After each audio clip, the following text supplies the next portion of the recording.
In today's episode of Getting Geeky with Game Relief, I sit down with the CEO of Nuts Publishing to chat all about Saigon 75. There's a giveaway coming, so hang on till the end of the interview to find out a little bit about that as well. Then we'll see what else is on Kickstarter, but first, a message from our sponsors. This episode of Getting Geeky with Game Relief is proudly being powered by our friends over at Go Chuckle LLC, who just launched Hasty Baker, which is the kind of card game I could see becoming a household favorite. The concept's fresh with its baking theme, plus you won't get your kitchen all dirty through baking, but you can still bring this to your tabletop. The illustrations are just great. You just get this super positive vibe that I love. I think they did a great job of building strategy into the game by making the cards able to help or hurt other players. For example, one of the cards they have in the game is a double batch card on a recipe.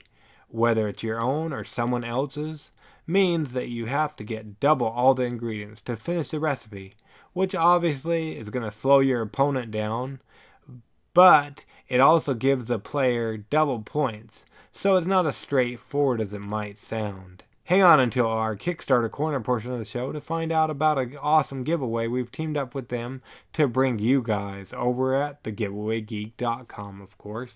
Now, let's go ahead and jump into the show.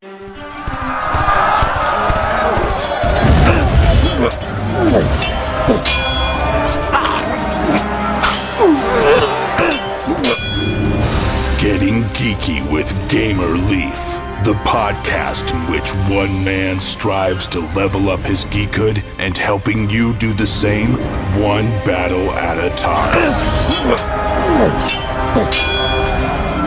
Now, let's get geeky with Gamer Leaf.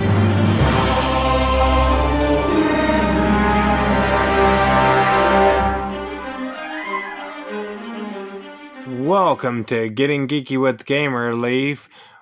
Today we're going to take a trip back in time, so to speak, kind of at least. Today we're lucky enough to be joined by the creator mastermind of a game that's almost done with its run on Kickstarter, Saigon 75, which is coming to us from Nuts Publishing, and we had lucky enough to have on the creator mastermind or CEO of the company, Flo Kupo. Is that right? Is that how you fall in line with the game? Yeah, it's good for now. Yeah. Awesome. Thank you so much for joining us on Getting Geeky with Game Relief. We really appreciate it. Oh, thank you for inviting me. Yeah, no problem at all. Now, before we get into your game, let's rewind a little bit if we could. How did you get into playing tabletop board games? Well, it's a long story. I think I started in the early 90s when I was a very young kid because my father bought this special magazine full of chess and mastermind games, and one day it had a war game inside. You had to print and play, cut all the pieces, and well, when as a kid, I thought it was fun. And then, well, when I was a teenager, I moved on to bit more complex games, and then I became a role player gamer and a war gamer. So now because I have kids, I play lighter games, but I still play a lot of heavy games. What kind of lighter games are you playing with your kids then? Lately, one that we've released actually in French language, Palm Island, because it's a solo game and it's also very good with 2 to 4 players. And we also play One Deck Dungeon, which is also a solo game, but it's very nice if you play with your kid with 2 players, plus the expansion. And a lot of other stuff. Roughly it can last 15 minutes, but now, they're getting older, so we can play almost 45 minutes. Oh, there you go. Yeah, that's great when you get your gamers to grow up so they can play longer with you. So that's awesome. And you talked of playing war games or whatnot. Word on the street is you currently have a war game on Kickstarter. Is that right? Yep, it is Saigon 75. Yes. What can you tell us about Saigon 75? It's a light war game. It lasts 1 hour only, and it's a swift strategic game simulating the fight between North and South Vietnam.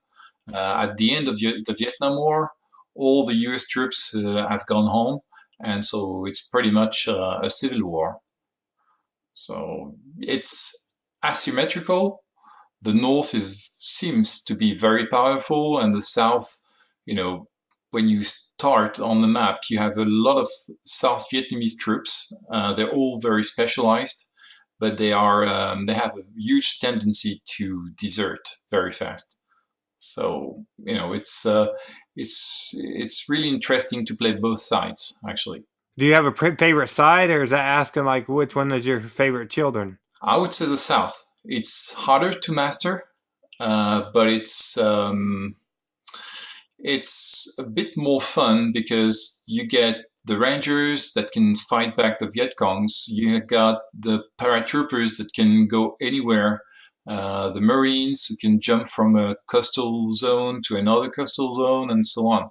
It's a little bit more subtle than the North. Oh, okay, awesome. It looks like a fun game, and so you said this is after the U.S. troops had pulled out? Yeah, it is. That's what we wanted from the start. It was to show a part of the Vietnam War that hadn't been simulated for a long time. At least I think there's only one other war games, Yakinto games from maybe 30, 40 years ago that did that.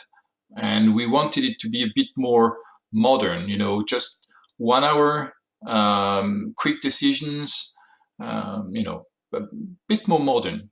Okay, and you said it takes 1 hour to play, so your kids are almost there where they can play it. They were at 45 minutes. Yeah, exactly, exactly. Well, actually, my older boy did play it twice as the North, and so I should credit him in the rules. Actually, There you go. How did you fare against him? well, he's not a wargamer, and he's only 8 years old, so he didn't win. Oh boy. But, well, One of these days, you better watch out. My, he's 16 now, but my 16-year-old will always get me in a game of Risk. he will. He will. One day. Yeah, so you have to watch out. So, per se, me and you sat down to play Saigon 75. What's my turn gonna look like? So you roll the die. That's the number of units you have activated for the turn. There's well, let's say you rolled a 5, and according to the year, you will have plus 1, 2, or 3 units. For the south, it goes down. The more the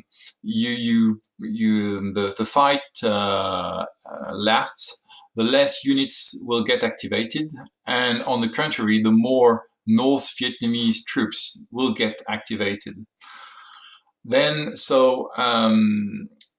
with these activated units, you can move them and then fight. If you're the North, you can use also Viet Congs, which are somehow identical to the North Vietnamese divisions, but they are stronger. The divisions have 2 steps when the Viet Congs have only 1 step. The main difference is when you got the Viet Cong with the North Vietnamese divisions, they can be attacked by the South only when you have river boats or rangers. So sometimes, of course, the North Vietnamese player will choose the spots where there's no rangers and not the Mekong River, where the river boats are. Then you fight. The South Vietnamese player can add planes, fighter bombers, and one troop will get you 1 die, the maximum being 5 dice. On the dice are also asymmetrical. You got 2 retreats and 2 hits sides on the North Vietnamese dice, and only one hit and two retreat dice for the South. And at the end, you apply first the hits and then the difference between the retreats from both sides. And let's say the North has three retreat results, the South only two. So that's one South Vietnamese troop that must retreat elsewhere.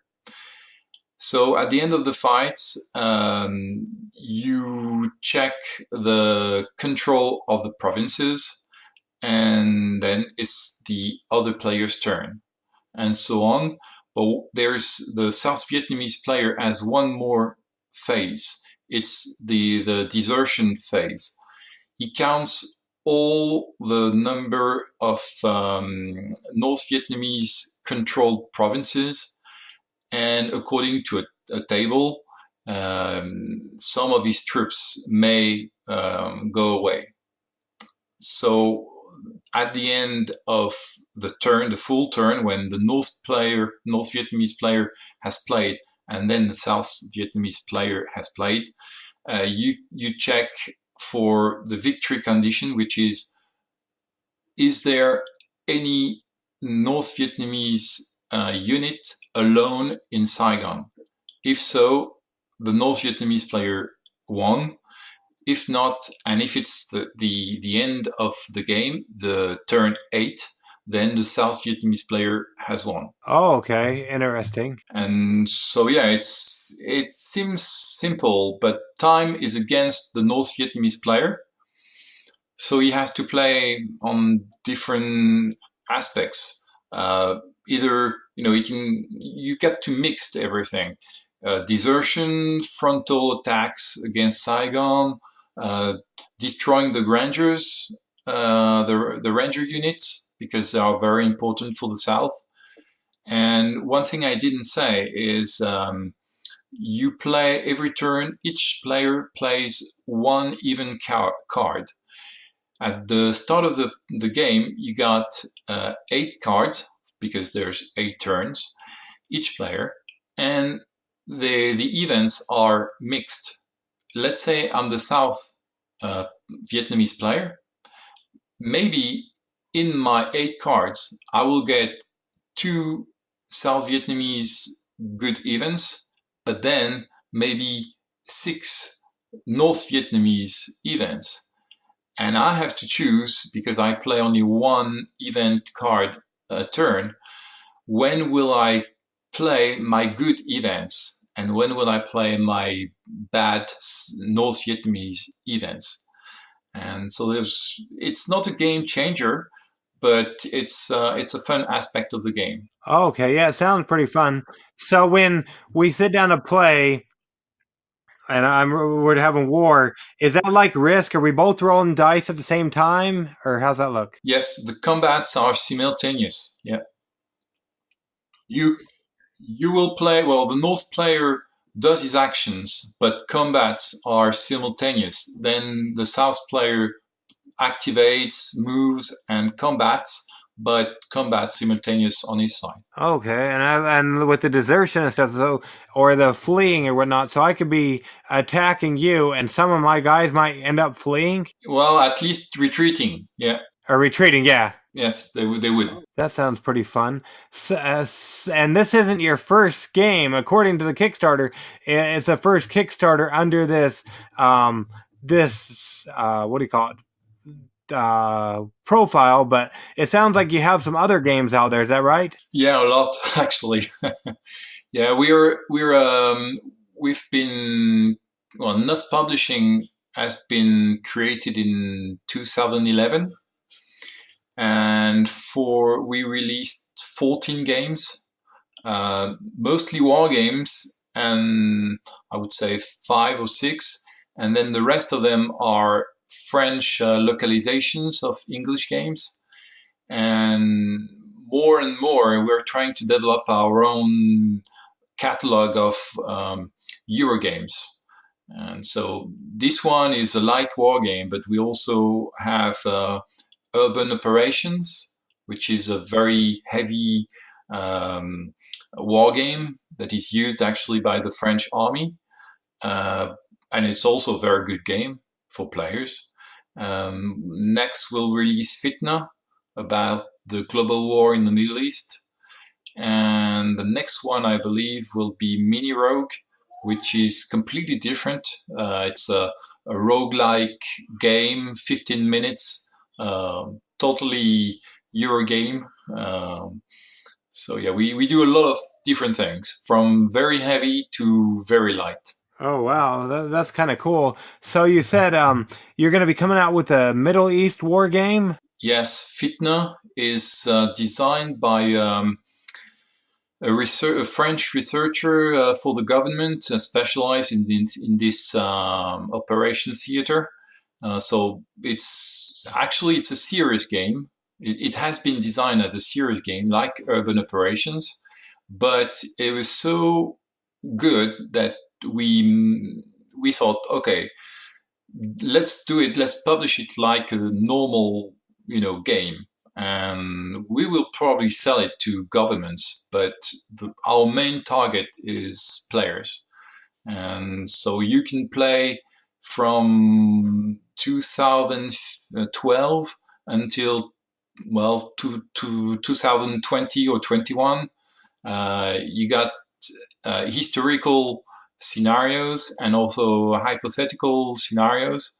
You can fight Daesh or ISIS, and you can try to make the Kurd independence. Many different things. There are 10 scenarios, if I recall well. Oh wow, now you've got me intrigued. And is it based in Afghanistan or Iraq or whereabouts is it based? It goes from Israel to Turkey, up to Iran and Saudi Arabia. So the center of the map is Syria, Iraq mainly, and so it's very interesting to understand what's going on now and what has been going on a few years back. It's We've got a lot of historical contents to help players understand what they're doing and what's been going on for so long.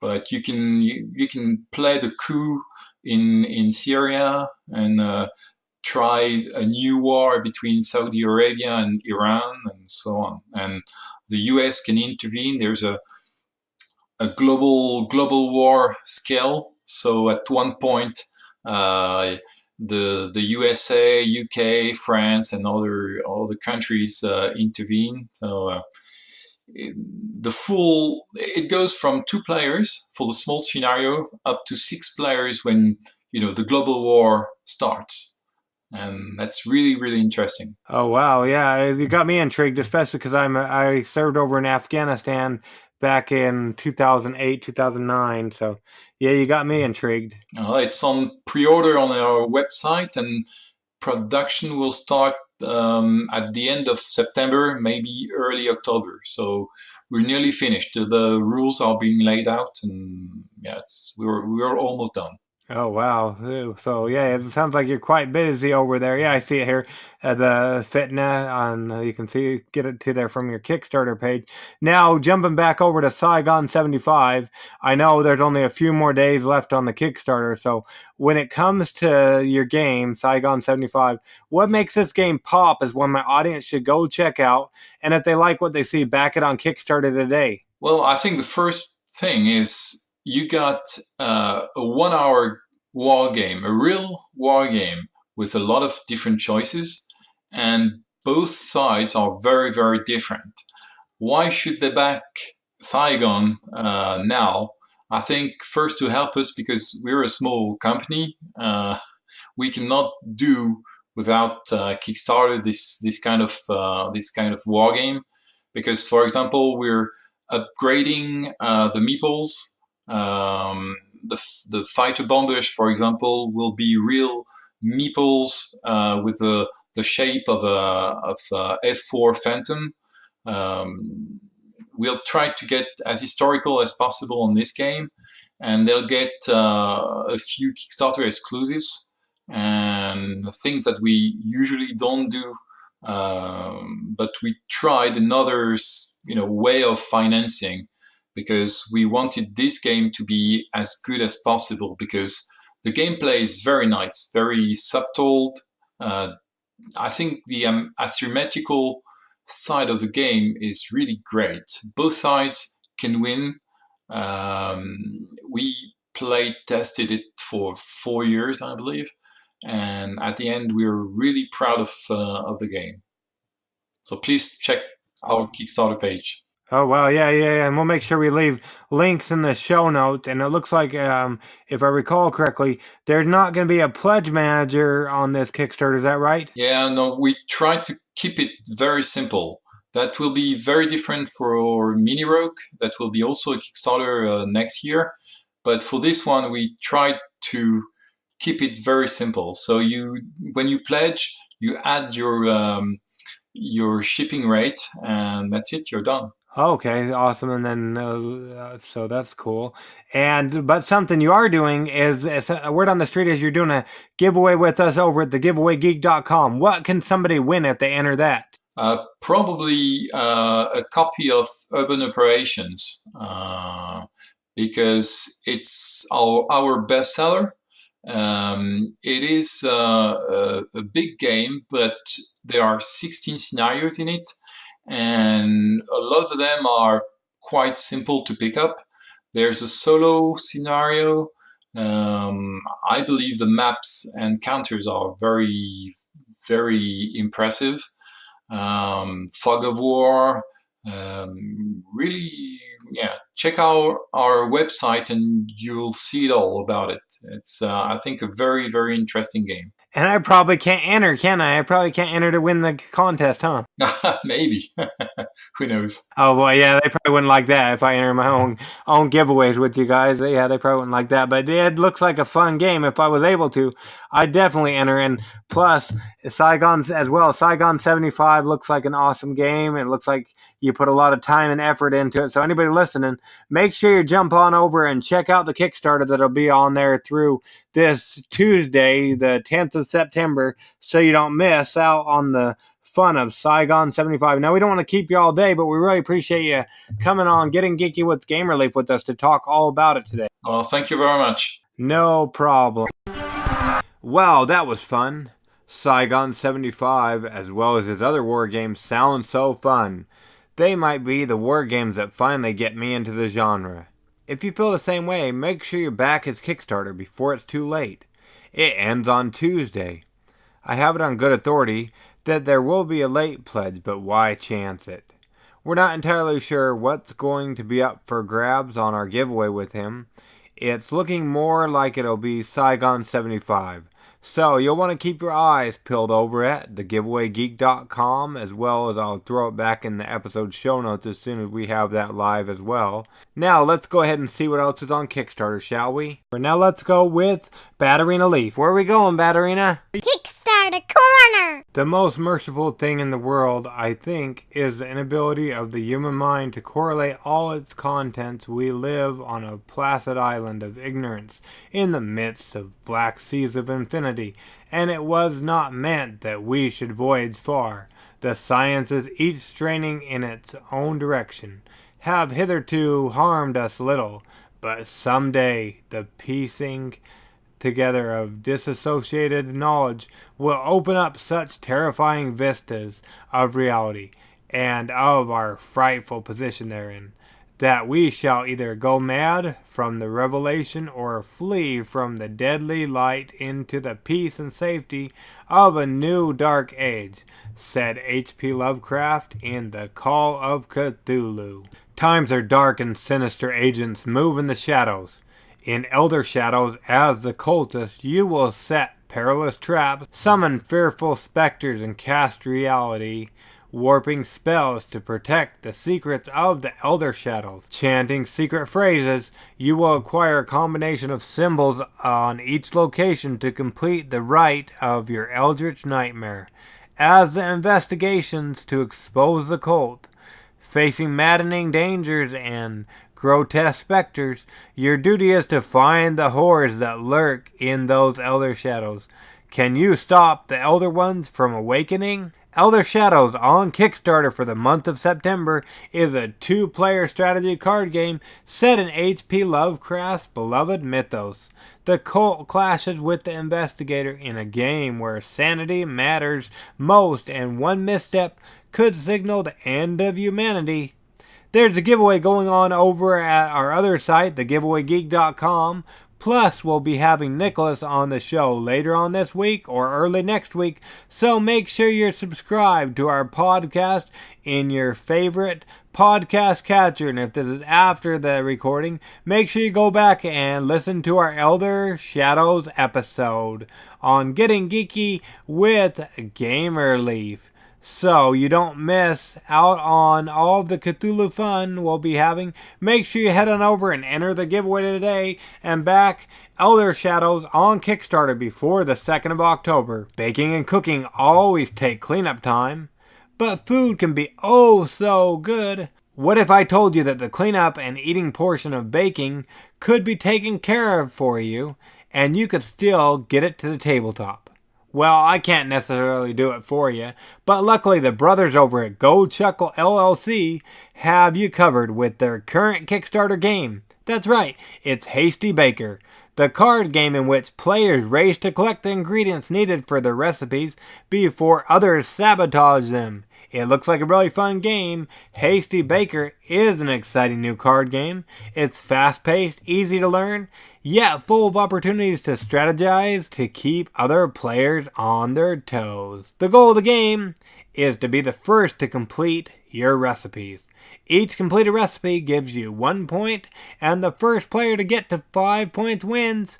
You begin each turn with a recipe and 7 cards from the draw pile that include playful ingredients and strategy cards that help you prevent other players from completing their recipes. That's nice to take that. You know we don't care for co-op games in the Leaf household.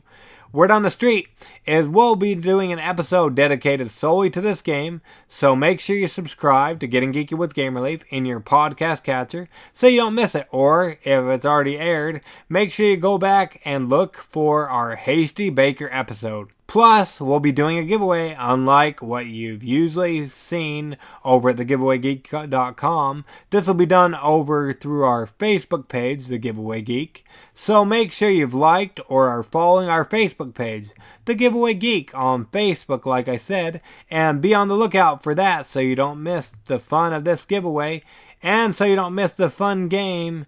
Make sure you back Hasty Baker, the card game, on Kickstarter before Monday, the 30th of September. There is a world out there where everyone is a torso, separated from their butts. No one is sure why or how, but one thing's for certain, everyone wants their butts back. Unfortunately, there is only one butt left in the entire world, the almighty butt. And everyone wants it for themselves. This is the world of the Everyone Shares One Butt game. The Everyone Shares One Butt game is a new path-building party game. There are unlimited ways to play. With more than 100 unique cards and various synergies, every playthrough will be different from the last. Be the first one to reach the almighty butt to win. Some exclusive cards will also be available on their Kickstarter. Go check it out. Make sure you subscribe to the podcast Getting Geeky with Gamerleaf so you don't miss my sit down with the creators of this game next week. Or if you're listening later on, we'll have that interview airing the first week in September 2019. If you don't have a game where there's only one buttocks, make sure you go back the Everyone Shares One Butt game before September 25th, 2019. Did you catch my last episode of Getting Geeky with Gamerleaf all about the King of Indecision? Nope? Well, go back and listen. We'll wait for you. What'd you think? My thoughts exactly. Sounds like quite the game. I can't wait to play it. King of Indecision is a game for 2 to 5 players that plays in about 40 to 50 minutes. You play the role of a noble trying to gain the favor of the king, but His Royal Highness is very indecisive, changing his mind about what he wants. Still, you gather as much gold, silk, spice, white stallions, or peacocks that he desires for that moment to earn his favor in court. On your turn, you have 6 actions to choose from and will select 3. You can add or move to another tile to explore. You can gather treasure, you can hire new workers, or make a trade, and most importantly, make an offering to the king. The timing of your offering is everything and can make or break the moment when the king suddenly changes his mind, demanding something else. Through 5 rounds of play, the stakes get higher and available options increase. You'll need to watch other nobles and make the right decision at the right time. The player who gains the most favor by the end of the game will be the winner. It's not easy being a noble in this court, but the elements of surprise, strategy, and suspense are what keeps players coming back to the King of Indecision. Here's what some people are saying. This game is so easy to learn and so fun to play. Would play it over and over again as it's completely different each time, said Penny Slack. I enjoyed this game as much as Century or Splendor, said Harry Lee. Very original and enjoyable game. Highly recommended, said Tina. Super fun to play. Very exciting. Keeps all players on their toes through the game, said Yes Carr. And last but not least is David Espinoza had this to say, I recommend this game to everyone. So make sure you go check out King of Indecision on Kickstarter. Listen to our episode if you missed it still. And back it before the end of the month. And make sure you head on over to thegiveawaygeek.com. We've got some awesome giveaways going on. More being added every day almost. So make sure you check that out. And let's go ahead and close this episode out, shall we, people? If you liked any of the games we talked about in today's episode, make sure you check out their Kickstarter campaigns to show them and us a little love. Backing them goes a long way. Plus, make sure to stay up to date on all the giveaways we're doing over at thegiveawaygeek.com. There will be at least 2 to 3 new giveaways going live over there next week. It's our least favorite time as well as yours. So until next episode, make sure you go ahead and get geeky, stay geeky, and bring others in the geekfold by sharing our episodes with others, as well as keeping up with the giveaways we're doing over at thegiveawaygeek.com. Gamer Leaf out.